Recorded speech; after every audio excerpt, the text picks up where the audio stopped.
Welcome to the Bougie Black Brother Network.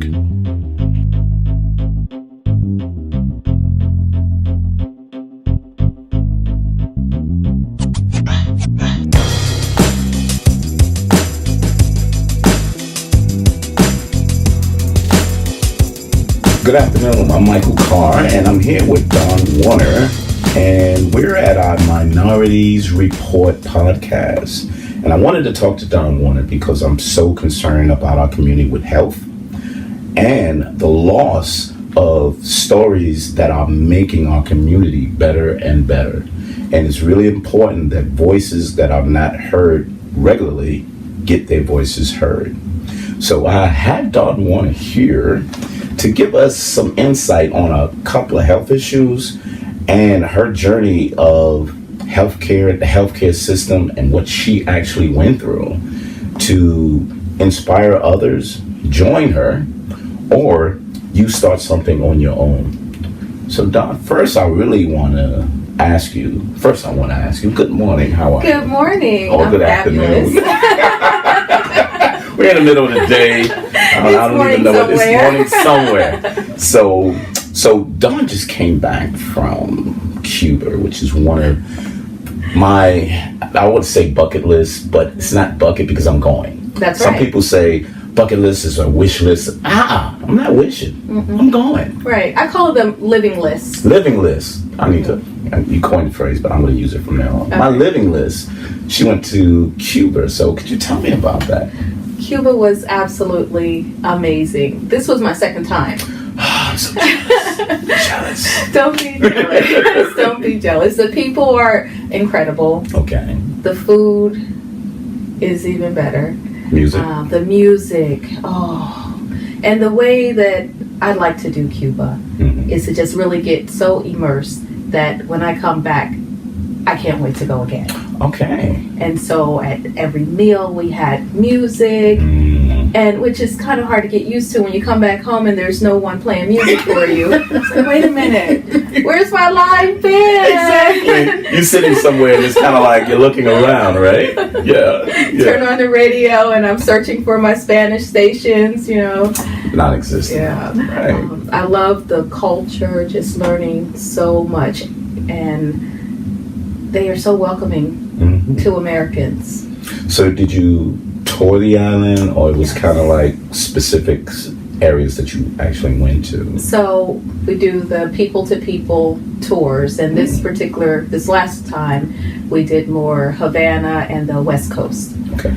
And I have to say, you have to go. I will go. You have to go, because there's so much, even when you think that, this is just a billboard. There's so much history behind that billboard, right. And the guides, they give you so much information that you just can't wait to go home. You feel like you are coming home with a PhD in all things Cuba. Right. It's not one of those, that was nice. No. It's not like that at all. And this time I actually got a chance to go to the beach. So you didn't go to the beach the first time? No, didn't go to the beach the first time, okay. But this time we got a chance to go to the beach.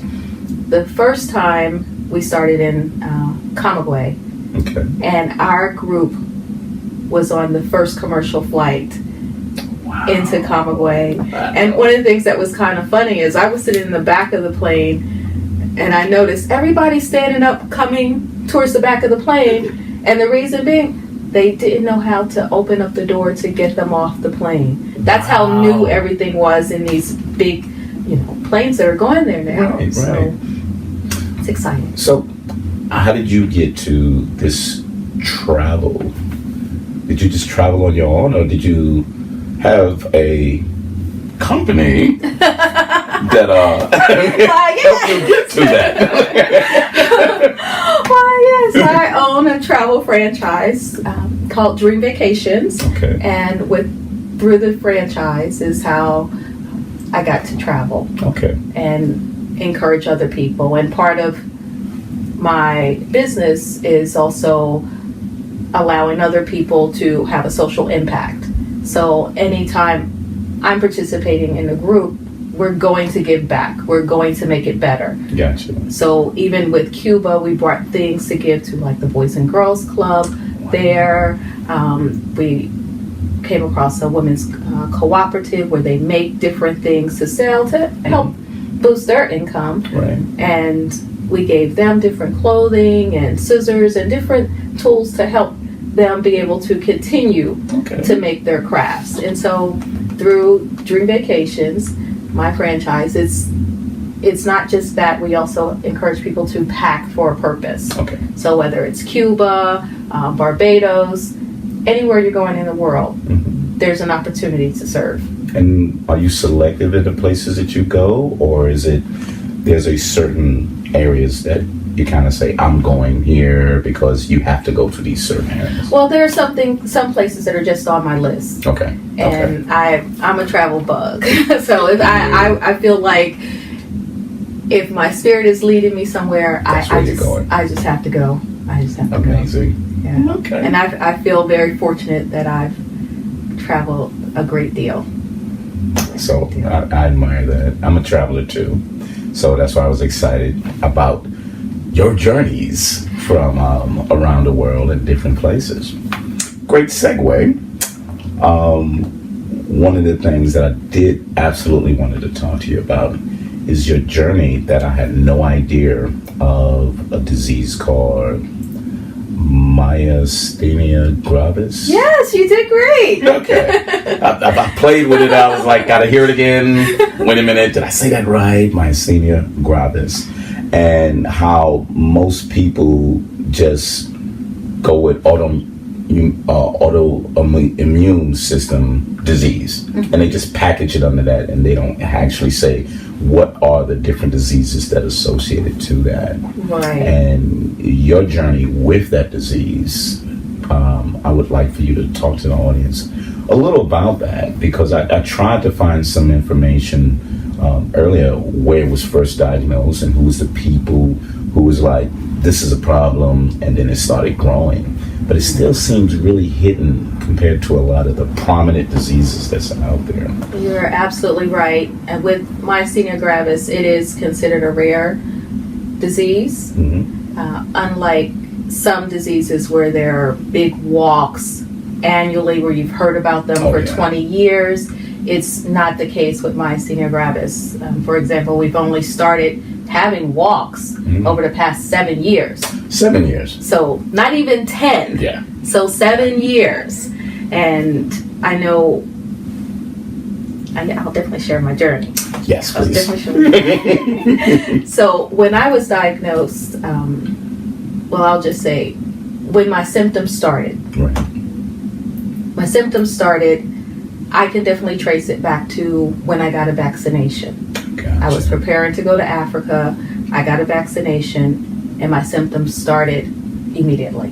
Gotcha. But I didn't recognize that, this is from the vaccination or that it's myasthenia gravis.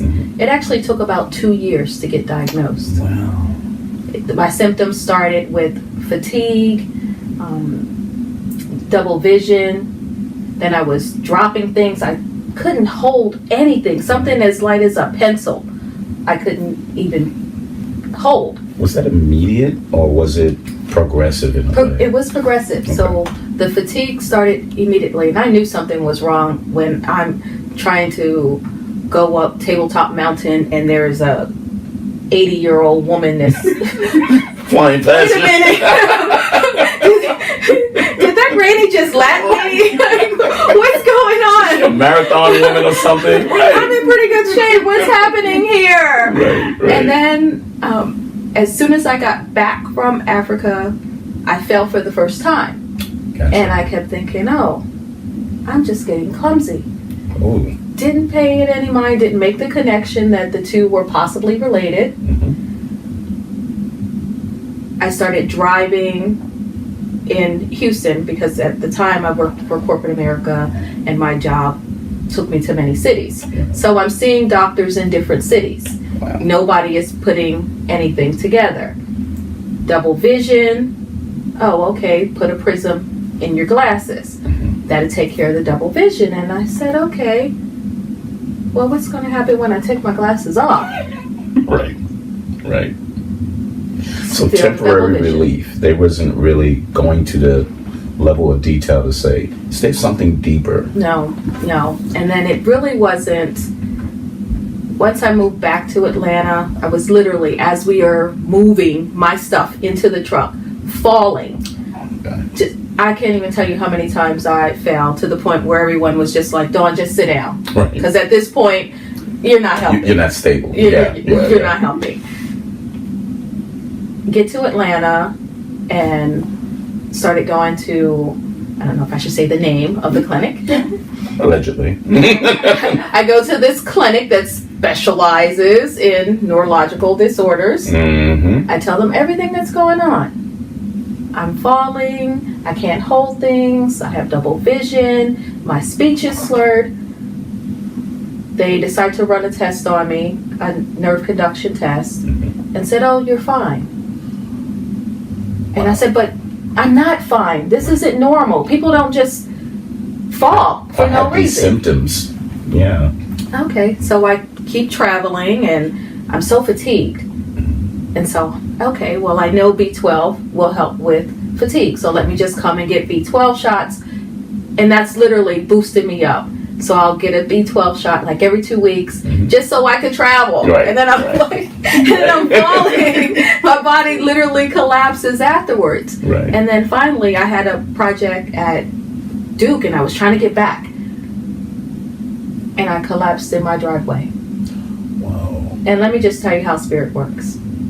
Normally, when I'm traveling, I take my luggage from my house directly into the garage. For whatever reason, I pulled the car out of the garage and went out through my front door. Wow. Where a neighbor, someone saw me when I collapsed. Wow. And where I live, there's terrible cell phone reception. So trying to just even call, couldn't get reception. And so someone saw me, call an ambulance. I get to the hospital.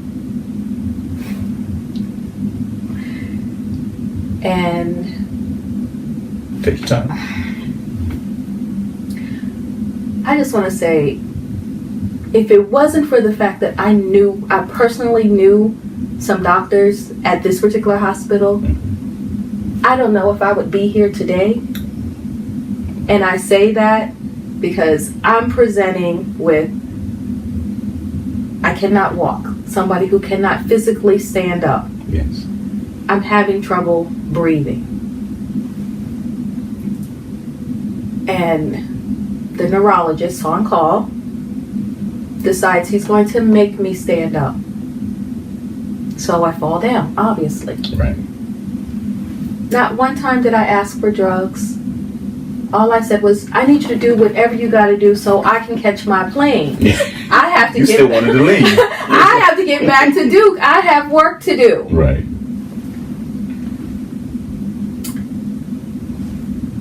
He said, well, since you can't walk, we need to do a spinal tap. And this is the part that really hurt. One of the parts that really hurt. Okay. He said, so if you're faking... So he automatically went to the faking. Wow. Automatically went to the faking. Wow. If you're faking, there's a chance you won't really be able to walk. I was so hurt. I said, you know what? I cannot walk. And trust me, this is not the place I want to be right now. I have something I need to finish. Right. I will consent to this. Spinal tap comes back normal. He would not admit me to the hospital. Even though you couldn't walk. Even though I couldn't walk. Not only could I not walk, at this point, my body is in such a state that I'm gasping for air because I'm having trouble breathing. Right. I didn't know what was going on with me. Right. I can't lift my arms up. My arms just felt really heavy. Extreme fatigue. just imagine that you've just run 10 marathons back to back. And your muscles are like jello. You just can't do anything. So I had to call my primary physician and say, hey, I'm at the hospital. That hospital, right. The hospital. This is what's going on. They think I'm faking. What do you want me to do? Right. I talked to some of my friends that work at the hospital. They talk to the neurologist and they say, look, we've seen her fall. We've seen her have some episodes. We thought it was MS, but it's not. We don't know what she has. My primary doctor had to admit me to the hospital. Your primary, somewhere else, had to say, you're going to admit her in. Right. So they take all this lab work. My primary says, hey, she had a nerve conduction study done. It came back negative, but they didn't do it with repetitive stimulation. Let's order the nerve conduction study with repetitive stimulation. Okay. So I want to hold you up right there. It is so amazing that the terminology that you've learned throughout all of this, and it's a natural way you talk now. Oh, it is. It is. Because you had to know it. Had to. Because when you're talking to these people who don't believe you, when you're talking to these people, the assumption with our medical care is you're helping me. I have to assist you because you're looking to say, let's move on. Right. So I just wanted to say that is amazing to me. so I apologize. No. It's all good. It's kind of sobering though, because when my doctor came in and they're talking as if I'm not even there, to hear this neurologist, whom I had just met from this ER visit as my primary care, how well do you know her? Because I think we need a psych consult. Wow. Immediate. Wow. So I'm crazy because I can't stand up. I'm not asking you for any type of opiates, nothing like that. Right. I just want to know what's going on and how quickly can we get, this body better. And so you can get the heck out of there too. Go. Yes. My focus was on, I need to go. Right. I need to go. And then my primary told him, no, she is not faking. We've been trying to figure out what's going on, but she's been in all these different states and seeing all these different doctors. So I'm glad that she's at one place now so we can try to do all the tests. Right. So he proceeds. All the tests get ordered. One of the tests that was ordered was a panel for Myasthenia Gravis. I had never heard of that word. Right. I didn't even know how to say it. Yeah. Yes. And so when I'm in the bed and they're giving me all different types of medication, monitoring me, the tech comes in to do the nerve conduction study. Okay. And so that is not a test that you want to do just on a whim. You don't want to do that. Needles that are stuck in you to basically measure the response of your muscles. Ooh. And so if you do the test without exercising the muscle, you won't get the best response. Okay. And so when I got it done the first time, they didn't have me try to move your muscles, do this, do that, to try to fatigue your muscles. This time, they did. And to see the look on the tech's face, he said, oh, they've definitely found what's wrong with you. I said, great. All right. Yeah. Because, again, I got to get out of here. Let me go. Right. So then the lab tests come back. when the lab test came back, it was about 20 people rushing into my room. And I'm in the bed like, what's going on? Yeah. And then they tell me, you have myasthenia gravis. And you're like, okay. And how do we get rid of it? Mm-hmm. How's the treatment? Whatever. What do we have to do? Right.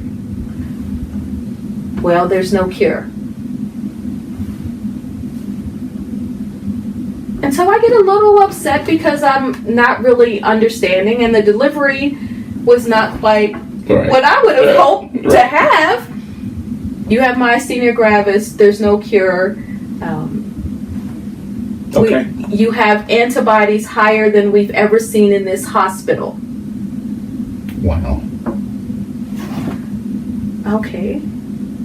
And so the look on the faces of some of the people that came in the room, which were, some of them were students and some were physicians, they seemed very concerned, and I'm like, okay, this is something that obviously is very, very serious. Right.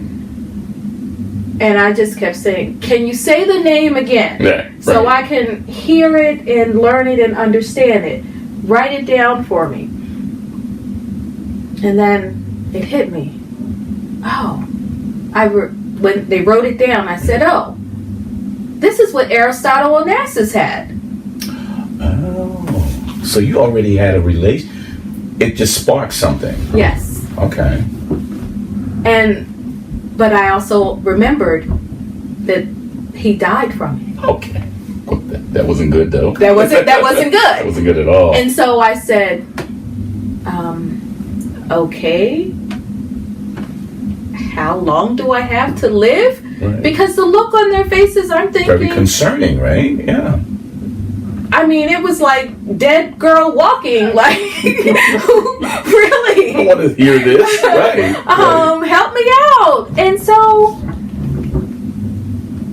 when they said, oh, we have to start you on IVIG treatment, we have to start you on all this medication, and they're throwing names at me, and I'm just like, okay, I don't know what any of that is, but will it help me get out of here? Right. And they said, eventually.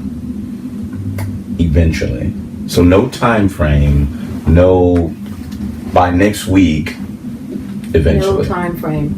No time frame. So I'm getting these immunoglobulin treatments in my vein. And so that treatment, for short, it's IVIG. And I've since learned that when you have a diagnosis of myasthenia gravis, this is one of the go-to treatments when you're having a crisis. So that's an immediate one. Right. I was in crisis. Okay.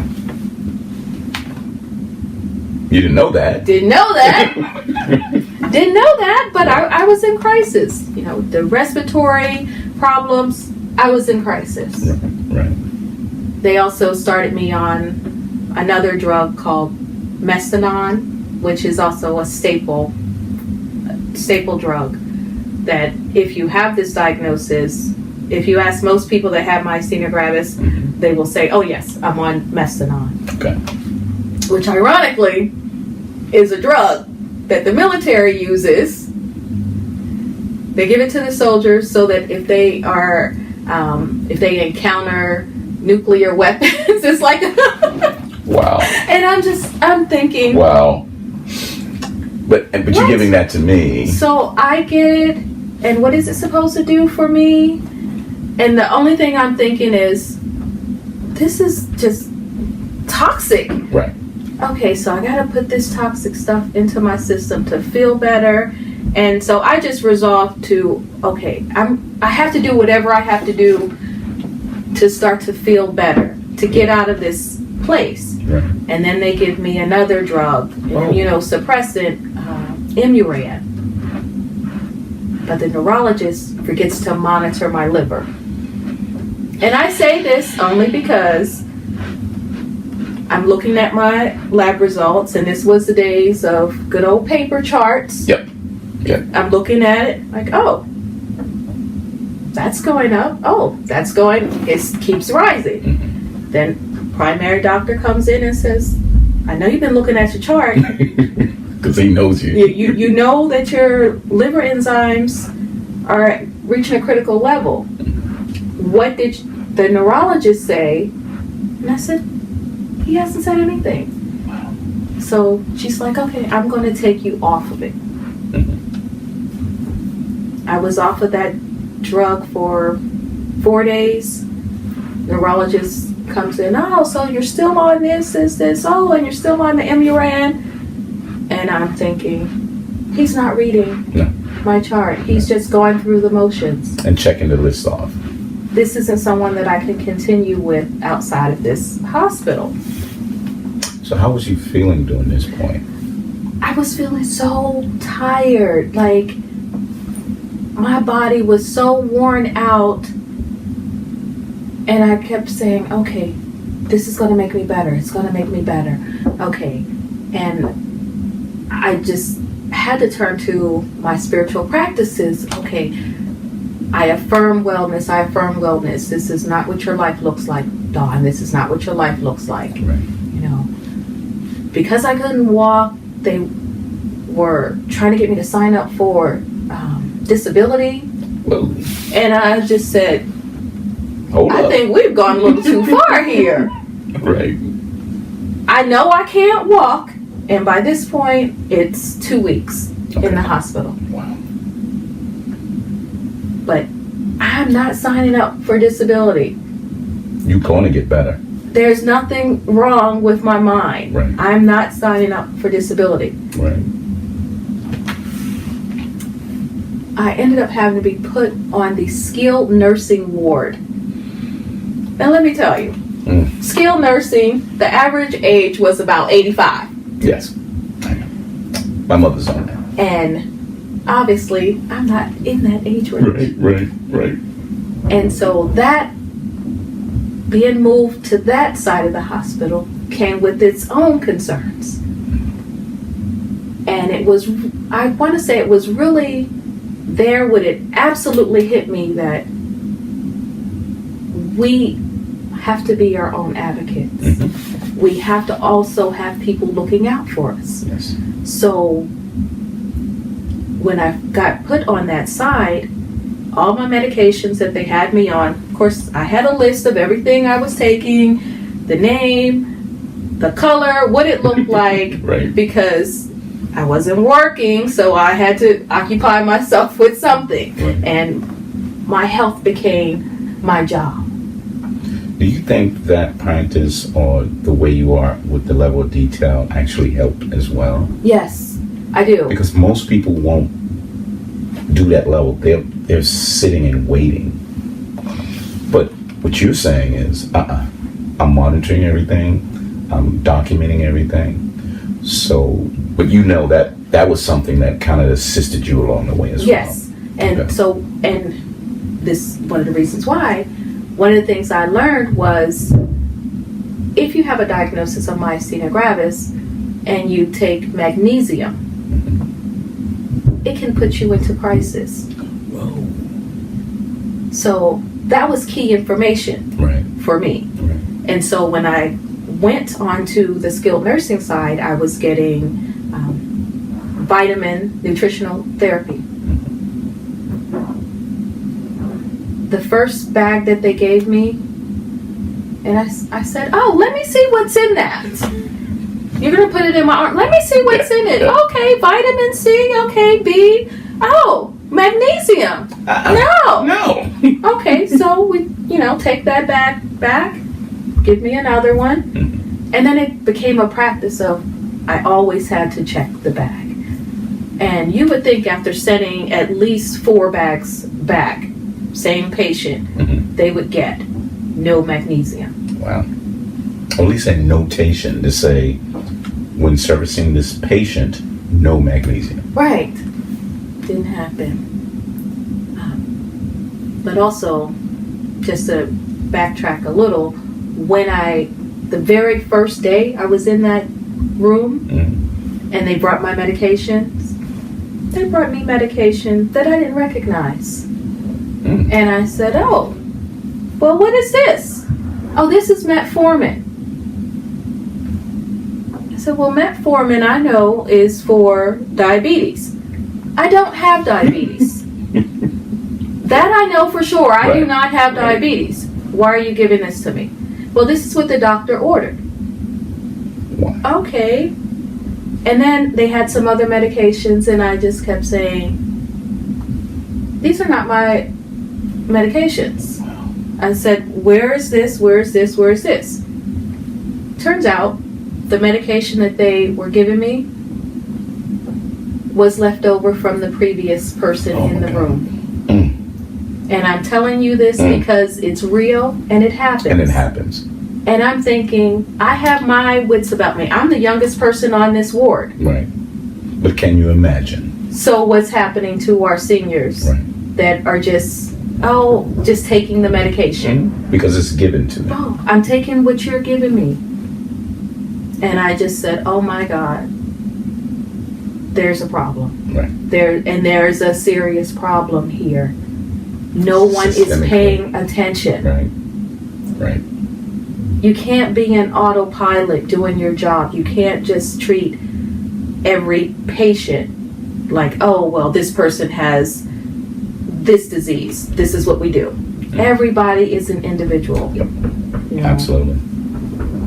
The nurse that I had, she said, well, I've been a nurse for 20 years and I've never had a person with Myasthenia Gravis. I said, I appreciate your honesty. So we're going to get through this together. Yeah, we're gonna work together. And this is how we're going to do it. And she was just amazed that I was trying to be so involved. I said, this is my body. Yeah.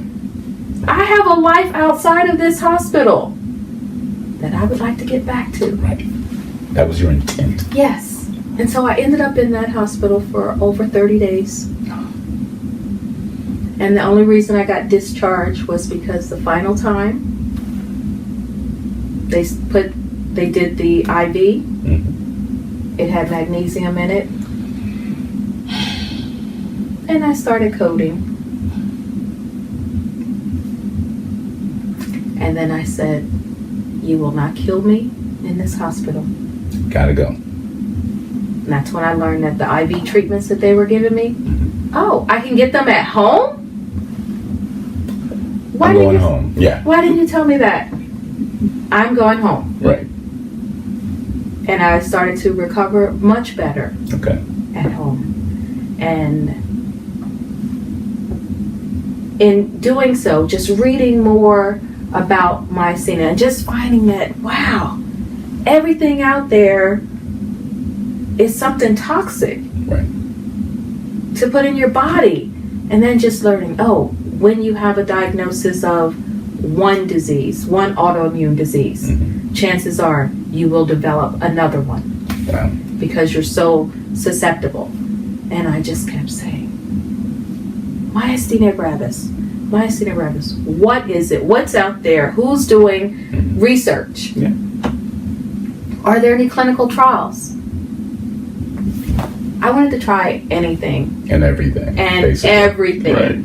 And I just said, okay, I just have to literally take myself down to what makes me feel better. What will balance me?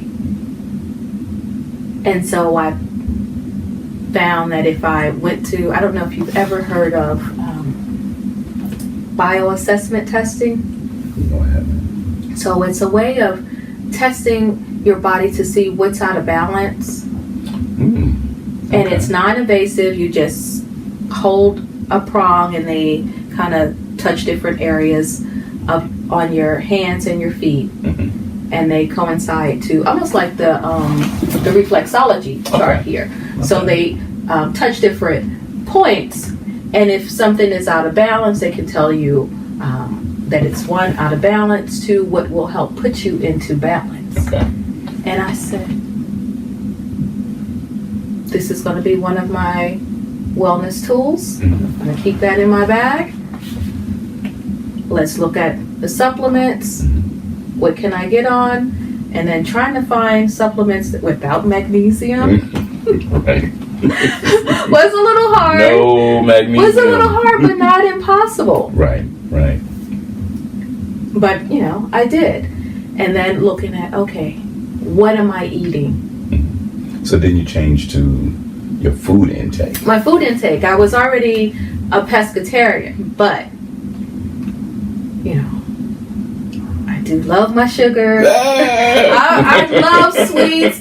There's Me not too. a red velvet that You would pass up and just... I got you. Chocolate, yes, that's for me. Okay. But, I learned that, okay, if I'm going to focus on wellness and what that will look like for me, I have to see what these foods are doing to my body. Gotcha. So no bread, no alcohol. Yeah, no alcohol. No alcohol. I just have to cut it out. Wow. Did you say no alcohol? No alcohol. Okay. I just wanted to be sure. No alcohol, yes. Which was hard because I make a really good chocolate martini. I'm just saying. Okay. But in the realm of Being wellness, healthy and wellness, right? what's more important? Your health. And then And living. Yes. Yeah. And then I started looking at, okay, what was going on in my life that brought this on? So aside from, okay, the vaccination, but what else was happening? Right. A lot of stress. A lot You're of an stress. amazing researcher, though. Yes. I just hear that your research is amazing. I have to, because when it's about you and you feel like you're not getting answers, and some people will just stick with what the doctor told them. Well, my doctor said this. Well, you have to remember they're licensed to practice medicine. So no one has perfected Right. medicine because there's no licenses for that. Right. No. It's practicing. So everybody's practicing. So if they're going to practice, I'm going to practice too. I would practice with them. Okay. And so I started going to different seminars on different ways of improving your health and just building my own knowledge. So these seminars and research that you found, was it myasthenia gravis or just in general? In general. Okay. In general. Because what I had found was there really wasn't anything out there at the time in terms of myasthenia gravis. Wow. Nothing really out there. Okay. The one organization that I did find that I aligned myself with is the Myasthenia Gravis Foundation of America. Yes. They are like the staple, if you will. There's other smaller organizations, but I would say that the Myasthenia Gravis Foundation of America, they have the most comprehensive information for people, and they also sponsored support groups. Okay. And there's one in Atlanta that I go to on a regular basis. Okay. And actually help co-facilitate because I just can't be. You will be involved. You will be involved. I'm not a follower. Right. I'm not a follower by nature. Leader here. I have to be in the forefront. I have to know what's going on and how can it help me. And once I see that it's helping, how can I help you? Gotcha. And so one of the things was with myasthenia gravis, a lot of people think you can't work out. Mm-hmm. So that was huge. Because of the fatigue and weakness that occurs. Right. And so I said, well, I need to learn about fitness and personal training. Right. And so I went to my daughter, who was also a personal trainer, and I said, Beth, I need you to teach me some things. Gotcha. Well, she has a very militant style. Okay.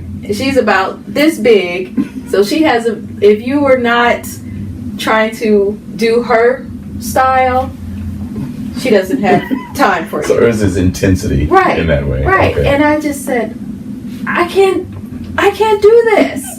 You don't understand what's happening, what my body is doing. Right.